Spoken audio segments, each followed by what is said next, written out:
আসসালামু আলাইকুম। আজকেরই খবর শুনবেন সাতক্ষীরা জেলার কলারোয়ার কাবিল কলার আপনারা যদি বিশ্বাস না করেন, আপনারা ভিডিওটা আপনারা শেষ পর্যন্ত দেখতে থাকেন।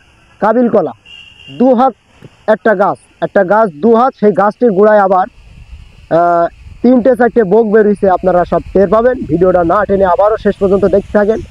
আর খবরটি এখন শুনছেন বাংলাদেশের খবর, দুতলা ভাইরাল সাইকেলওয়ালা কিন্তু খবরটি পাচ্ছে, আমরা টের পাচ্ছি। সেই কলার বিষয়ে চলে যায়। কাবিল কলা, এই কলাটি বাংলাদেশে খুব কম আছে। কলাটি হইতে বিদেশি হতে পারে। দু হাত, মেবি দেখলাম দুই হাত সেই কলাটি আছে।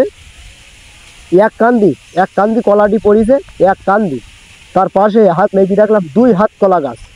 সেই কলাটা কাবিল কলা। গাছটি ছোট কিন্তু হাইটি, আর পাতা নাতা তো প্রচণ্ড। টের পাবেন, ভিডিওটা আপনারা শেষ পর্যন্ত না টেনে আবারও ভাইরাল দুতলা সাইকেল।